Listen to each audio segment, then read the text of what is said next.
Hello, everyone. Welcome back to the Offhand. Today, we're going to be talking about the playoffs because this playoffs, they've just been crazy. I've never seen anything like this. So many crazy games, I can't even begin to tell you. But we will get into that in this video. And this is Jacob Stotsky, everyone. And I'm Hansel. What's up? What's going on? So, first, I know there's so much to talk about. But let's just talk about, the Miami Heat. It was just, oh, man, it was such a rough series, and I'm just so sad because I'm a Heat fan, and it's like, oh, they did so well last year. Butler played so well. Hero played so well. Dragic played so well. Everybody played so well, and this year, I don't know what happened, man. They just fell apart. It's just crazy. I can't wear this shirt anymore after what Yeah, happened. bro, I'm wearing one too, and it's hard, man. I walk out, and I see people laughing at me all the time. They're like, oh, you guys suck, blah, blah, blah. You're bubble guppies, blah, blah, blah. Last year was a fluke. And I'm like, all right, we'll see what happens next year. But Next year, who knows? Who knows what happens? But as of right now, I'm not the proudest Heat fan. Yeah, but, hey, it is what it is. They had a lot of injuries, COVID, all that stuff. So, And then the Bucks just play out of their minds. Yeah. But we'll talk about that another day. Yeah. Now for the Knicks series, geez, Julius Randle, man, he is just choked with a capital C. I mean, I just can't believe it. This guy goes from winning Most Improved, and he's shot horribly in this series. I know, man. No, it was terrible seeing how he played, dude. It got me really sad too, because dude, that man was going off. He was an MVP candidate, and I'm pretty sure he got Most Improved. Yeah. So just seeing him just not playing nearly as good as he was in the beginning just was honestly disheartening, bro, to me. Stephen A. Smith is going to lose it on First Take, bro. He's going to be mourning. He is not going to be a happy camper. He will be so sad. But, hey, it's tough, but I guess things happen. Sometimes your team loses. I know we're not used to it because the Heat were in the finals last year, and the Heat always have a pretty good team. And, the Knicks, they had high expectations because they played so well all year. And honestly, bro, when Derrick Rose played better than Julius Randle, I'm like, oh, I knew this series was going to be over because – all right, but Derrick Rose looked like his MVP self again. He averaged 23 points, 5 assists, 4 rebounds, and the man was shooting pretty well. He was shooting at 50%. 50% from the three as well. Granted, he was shooting 4 threes, but that's still really good. And, yeah, he was actually 100% from the free throw. He did not miss a single free throw that game. That's crazy. I mean, I'm happy for him, man. He's been through a lot. He's had a lot of injuries in his career. I mean, the guy's been through it all. Starting from when he grew up, he came from a rough life. And, look, he's stayed ready. He's made the most of his abilities. And you got to give credit to a guy. I mean, you can't hate someone like that because he's just so real and so respectful. You feel me? You know what I'm saying? It's crazy. No, of course. Of course. And then talk about Julius Randle real quick about his stats. The man averaged 17 points, which is all right, I guess. But, I mean, as the number one option of a team, you probably shouldn't be averaging that. But his field goal was atrocious. He didn't even make 30% mark. He was shooting at 27% from the field. 33% from three, which is okay, but I mean, he could have shot better. And he was just terrible. Oh my gosh, he even had almost 4 turnovers a game. It was hard to watch, man. But Trae Young went off. I mean, this guy doesn't care if a fan spits on him. He doesn't care when they lost. He just said, we're going to get it in New York, blah, blah, blah. He wasn't afraid. I mean, we're going to get it in Atlanta, sorry. And he didn't care. He backed up all his talk, man. I mean, he's a monster. He can do everything. But, he's got a good team around him. Capella plays good defense. Capella was talking smack, too. I don't know if you heard about that. But Capella was really talking some smack with the Knicks also. I think everyone on the Hawks team was talking smack. Yeah. Bro, Capella was like, oh, I'm trying to be physical. They're trying to be physical, but we could be physical as well. And he was taking shots at the Knicks. And Trae Young was taking shots at the Knicks, and the fans spit on him. They said he was balding. They didn't care. He didn't care. He is balding. He's balling, bro. He ain't balding. He's balling. Huh. He's I mean, balling. No, yeah, the man averaged almost 28 points a game. He averaged 10 assists. And honestly, he also averaged spit a game. They all spit at him, you know. But yeah. yeah, he's embraced his villain role really well, and he's been backing up that talk. He's been silencing those Knicks fans. He's going like this every game. 4-1, man. That's tough to see, but I hope he keeps it up for the next series. Yeah, he's a But baller. And, even like John Collins has a lot of potential too. I mean, he hasn't had to do too no, he's much doing because great. it's been a Trae Young controlled series, and Capella's been great on, defense, rebounding, and things like that. And everyone's been doing their role, in my opinion, for the Hawks. So ain't no complaints about that. How No, yeah, about no the complaints about Wizards and that at all. 76ers series, dude? Literally, the fact that a fan threw popcorn at Russell Westbrook made more media coverage than anything else that happened in the series, bro. And, this is going to No, be a oh hot my take, but gosh. I think Scott Brooks, I guess he's not really the answer, I think unfortunately. But, honestly, the Wiz just need another. They need one more player, or they just need to blow up their team. One or the other, man. It's tough yeah. to see them lose like that. I mean, they were definitely making a comeback in the season, but I don't think it really translated too well in the playoffs, especially because they were matched up with a really bad team. The 76ers were just cooking them. For the 76ers series, their centers were just too good for the Wizards because ever since Thomas Bryant got hurt, Hachimura, he's solid on offense, but he's just not good on defense. And Russell Westbrook, he's just shooting struggles and he turns the ball over a lot. I love Westbrook. I think he's a real dude. Couldn't blame him for trying to go and fight someone when the fans threw popcorn at him because, when you do that to someone, it's a fight. You know what I'm saying? But, at the end of the day, he didn't shoot well. And, and then as for the centers, Hachimura is a pretty solid offensive center. Don't get me wrong. But, and Embiid and Howard, they're just too big and strong for him. And even Actually, Tobias Mura shouldn't be Harris playing is, center. really good too. And I think, overall, the Sixers are just too tall. Even Ben Simmons is tall. Tobias Harris is tall. And, I mean, look, at Embiid's injury, when Dwight Howard replaced Embiid with injury, Dwight Howard shot pretty well from the free throw line today, which is very unusual for him. I could not believe it. I was just shocked he shot that well from the free throw line. Last I saw, he was 8 for 10. So, I mean, that's amazing. You'll see that happen once every 100 games that Dwight Howard plays.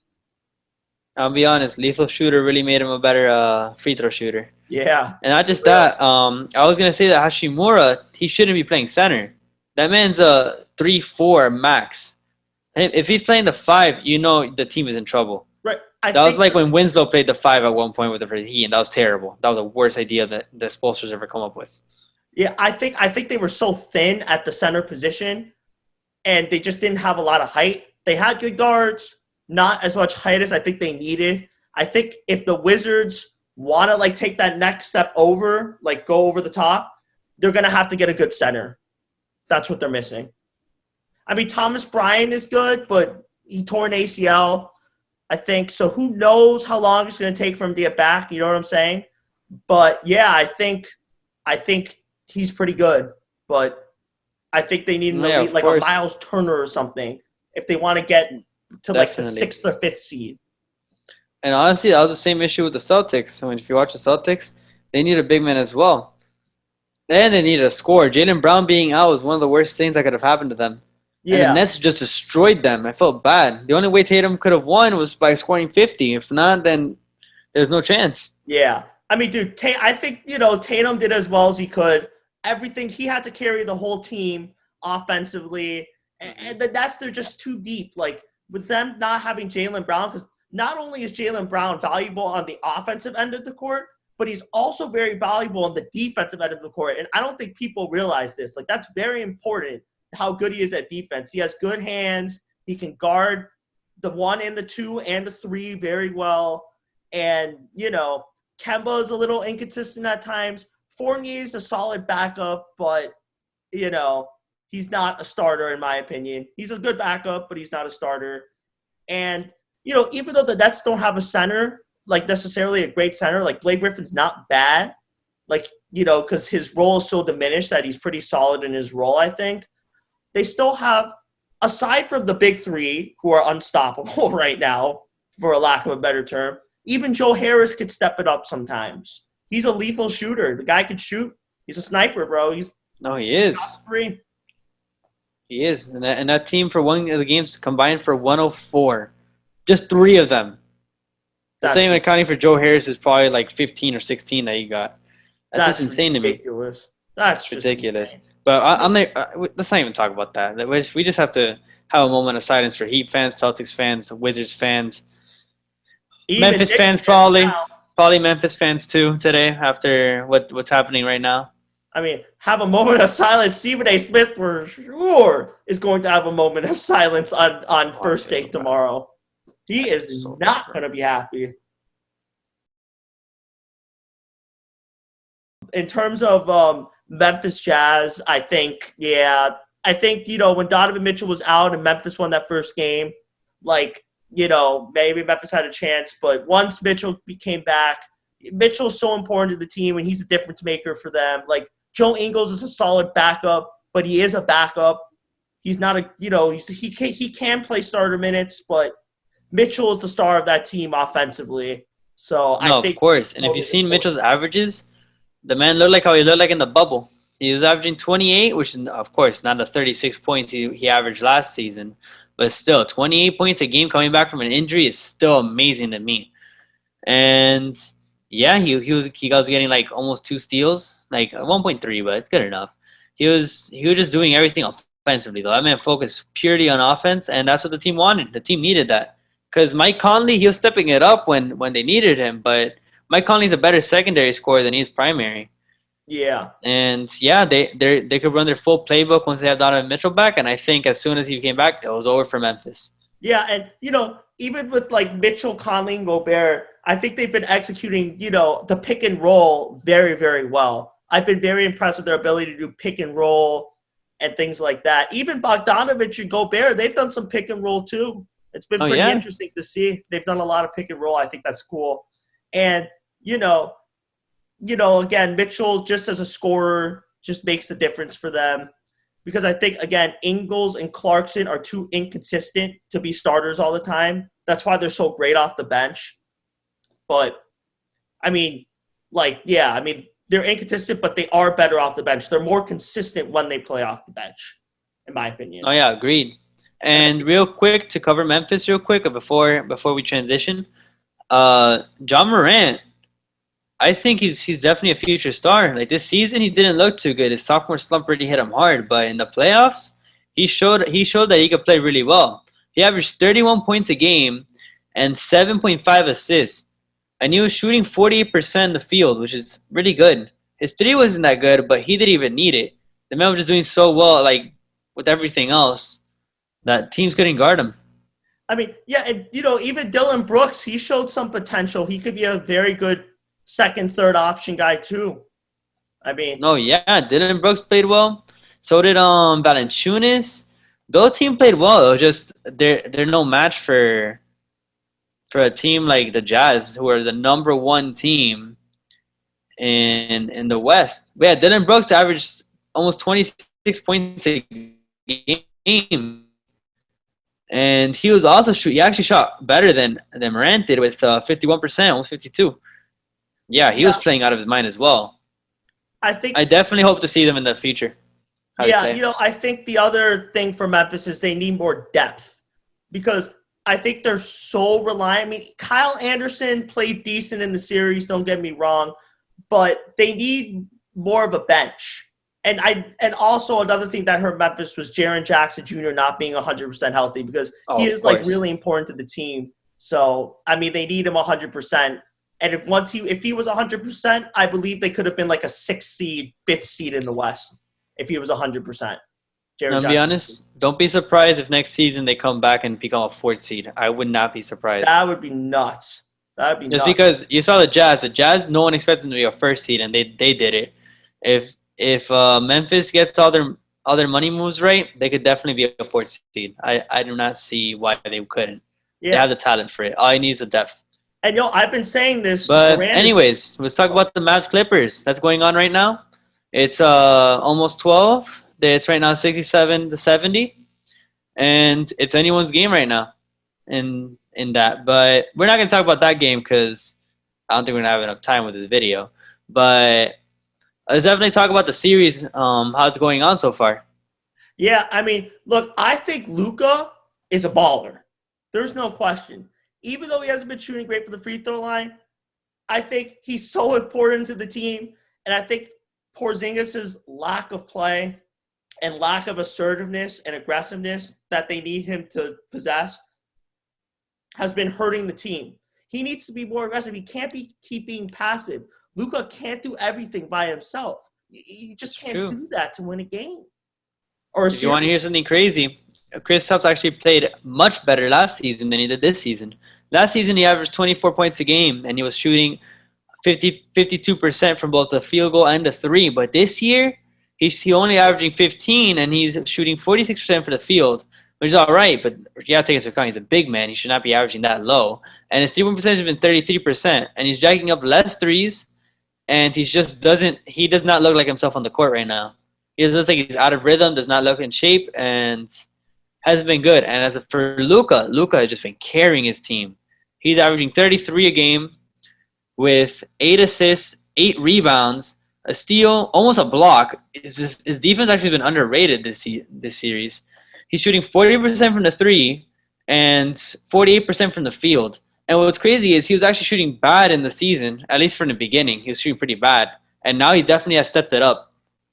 But his free throw has been atrocious. His free throw has been at 40%, which is something that, to me, is surprising, as he's actually been a decent shooter. So I don't know what's going on there. Yeah, I mean, Luka's always been a little bit off from the free throw line, but again, I think he's so important to the team that you could even look past that because, I mean, yes, that could have been an issue, but at the end of the day, Porzingis needs to step it up because he is supposed to be the second guy. And I think if he doesn't step it up, they're probably going to move on from him next season. So, yeah, I mean, I think he's really been the issue, to be honest with you, because Luka has – his back is going to be so sore, literally, from all the weight he has been carrying in this entire series. He has done everything by himself. I don't know how he's doing it. Kudos to him. No, yeah, kudos to him indeed. But let's talk about Kawhi Leonard and Paul George before we transition on. Kawhi Leonard has been also playing out of his mind. He's averaging 33 a game, which is so far the most he's averaged in the playoffs. Depends on if they continue, if that thing's going to drop for a bit. But he's been averaging 4 assists, almost 9 rebounds. He's been shooting at an insane 63% from the field goal and a 47% from the three, which is also his best three-point percentage so far in the playoffs.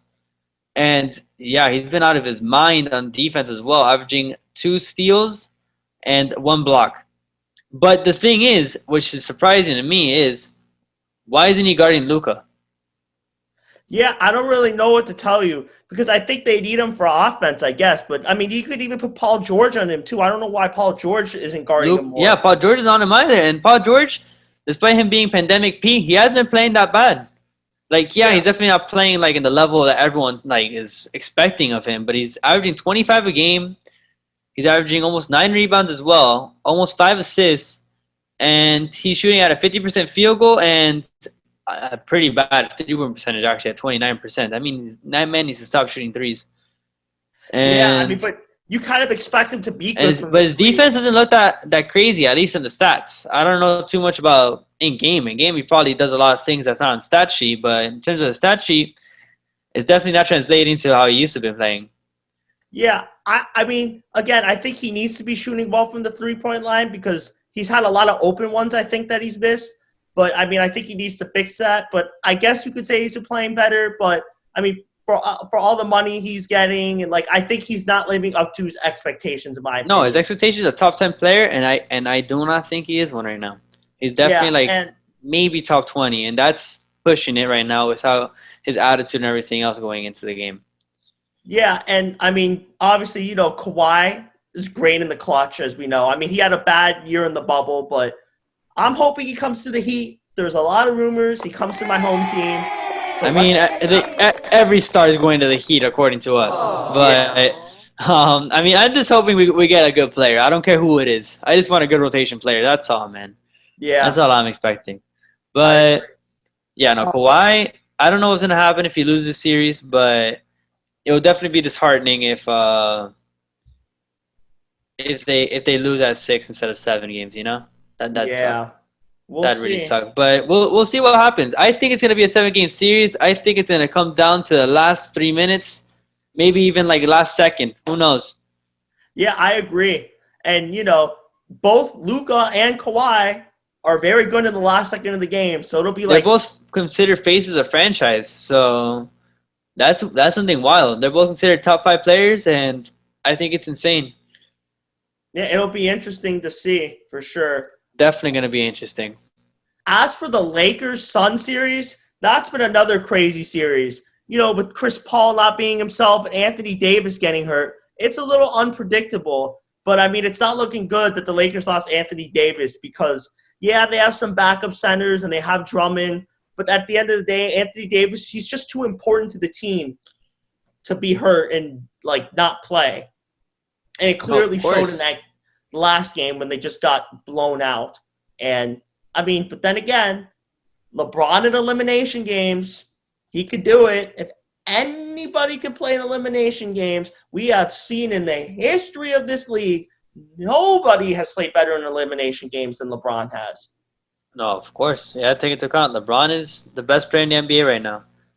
It's gonna be tough though, just because without Anthony Davis, I don't know. And right now, the way he's looking with his stats, they're good, but I'll be honest, he's deferring too much. He's averaging only 22 a game.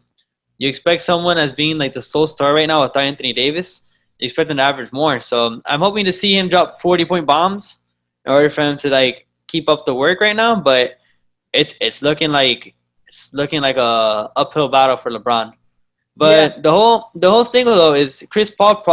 We don't know if he's gonna play next game or not with his shoulder injury. That was rough. He re-aggravated it, and I'm be honest, Chris Paul hasn't been playing that well either. With his injury, he's only been averaging 9 points a game, and 7 assists is really impressive. But like for Chris Paul standards, you expect more from him. You know? yeah, but I mean, you have to take into account getting injured. I think that Chris Paul has been playing great considering he's been injured. Like the fact that he's Of still getting course. 7 assists a game, it looks like to me he's maybe at 75%, and he's still getting 7 assists a game. And he kind of does the things that the stats sheet doesn't show. That's Of why course, yeah. whenever he goes to a team, he always makes a difference. I mean, He everywhere he does. goes, he's a difference maker. The guy knows how to win. And if they beat the Lakers and he played the way he did with his injured shoulder like that, kudos to him. I'd be very impressed. I think that would be No, a great and look on Chris Paul's legacy. And if we're going to talk about why the Suns are up, it's not just Chris Paul, though. Devin Booker has been playing well, too. He's been averaging 26. His turnover doesn't look too great before, but it's normal for how much he has the ball in his hands. He's been playing almost 40 minutes a game. He's not shooting too well from the three, which is surprising, but they're like almost doubling him in the three, so it makes sense.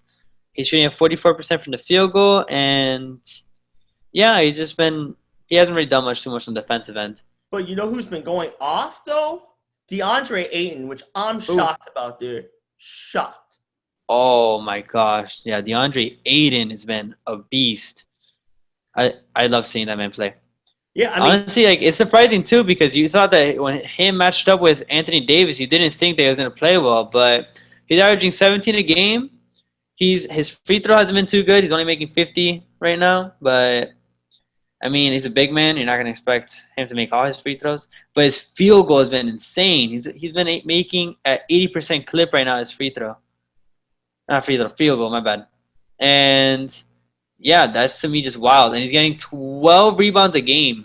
I mean, with Anthony Davis and Drummond there, I mean, those are both two very good defensive big men, rebounding big men. I'm really surprised. I cannot believe it. I mean, he low-key has been, in a lot of ways, the difference maker in this series because I thought that's where the Lakers were going to have their advantage was in terms of height because I know, like, they have good guards of the Suns. Like, even Cameron Payne has been pretty solid. But, like, overall, I am beyond shocked that DeAndre Ayton has been playing the way he has. Because I thought he was going to have issues all series long.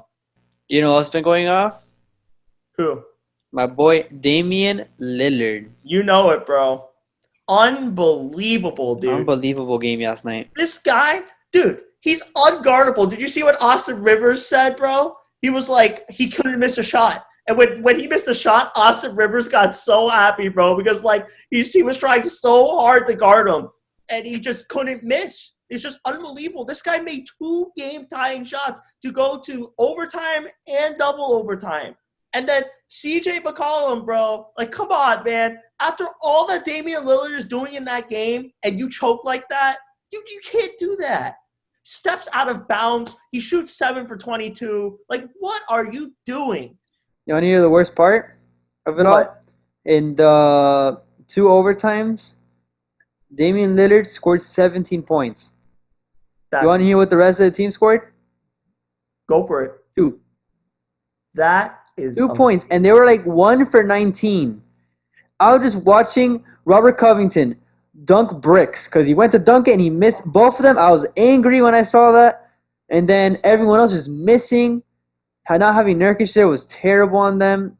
CJ McCollum just couldn't. He had to step out of bounds because, you know, the team just was very unlucky except for Damian Lillard. That was the only reason why they're even afloat in the first place. And Damian Lillard was going off. He had 55 points. He had 12 threes. He actually broke a record there. And Damian Lillard didn't even care. He just wanted to win. He was actually upset. Yeah. It's sad. Yeah, I mean, he even almost broke Klay Thompson's record, bro. It's ridiculous. The guy's just ridiculous. It's just amazing. Ridiculous. And if you want to see his averages for the play, like those games so far, he's averaging 36 points a game right now. That's what he's averaging, and he's averaging almost 10 assists. And he's actually been playing well on defense, averaging almost a block and a steal per game. He's barely getting any turnovers. He's averaging almost 10 assists and only has 1.6 turnovers. That to me is insane.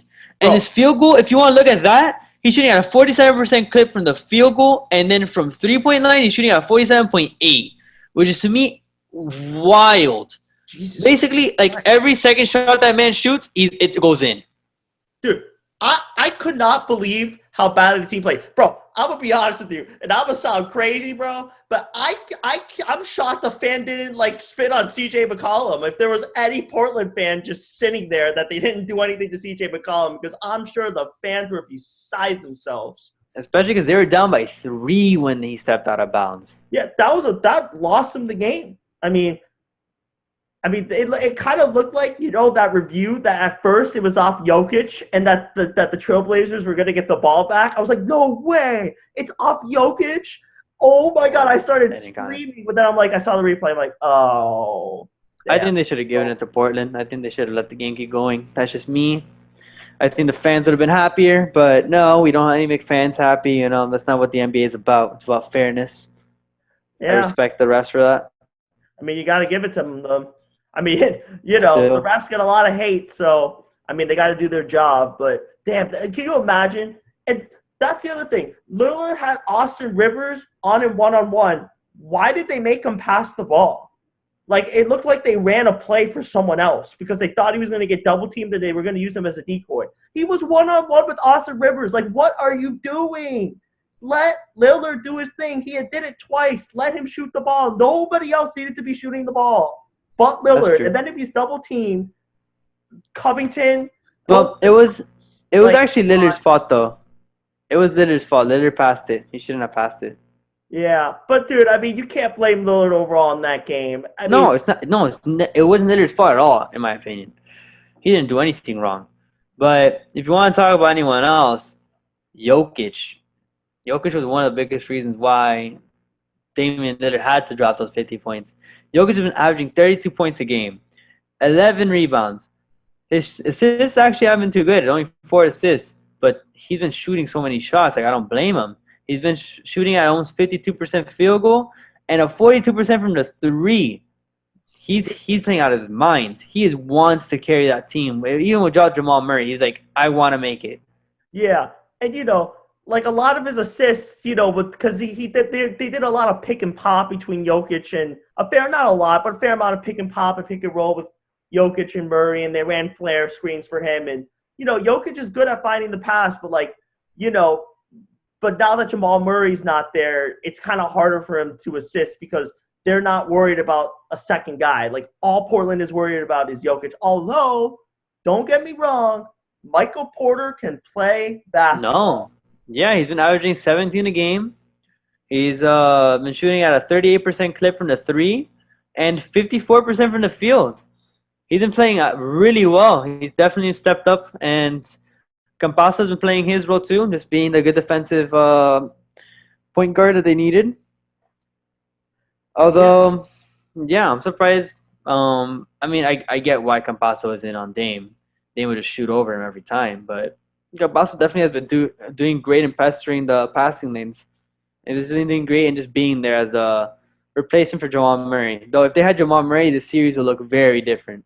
I mean, dude, Jamal Murray is a difference maker. I mean, as an offensive player, the guy can score. He's, in my opinion, a top 10 scorer. No, I'm not saying overall player, but he's definitely a borderline for sure top 10 scorer. And when in the playoffs, it's over for anyone who's going against him. The only person who could compete with him is Donovan Mitchell for scoring right now. I mean, it's going to be some interesting things going on in these playoffs, man. It's just crazy. I mean, Lillard's going great.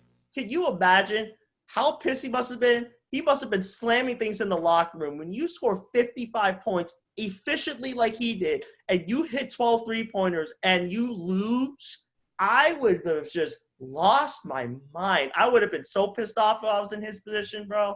I would have been yelling at my teammates saying, step it up, let's go. You guys got to step it up. Can't be doing this. I can't be doing everything for you. What makes it worse for him is it wasn't that he was even ball hogging. The man had 10 assists. That means that he was passing the ball and doing everything he can for his teammates to score, and they weren't scoring. He probably would have 20 assists if his teammates could have actually scored. Yeah. And, the other thing is that it wasn't even just, bad shooting, because that's going to happen, but, simple things like make a dunk, don't turn the ball over, don't step out of bounds. What are you doing stepping out of bounds? You got to know where you are on the court. You're CJ McCollum, man. You can ball. You can't have these mental errors at that point in the game. You just can't do that. That's one of the worst mental errors he could have had. Yeah. Although I'm excited for next game, though. I hope Damien Lillard could carry them to force the Game 7. That's something I'm really hoping to see. I really want to see Portland make it to the next round, but if not, I know Jokic could carry his team. I want to see what they can do. Although I just think that Portland has a better chance going forward in the playoffs than does the Nuggets, just simply because they have a full squad. That's just me. Yeah, no, I agree.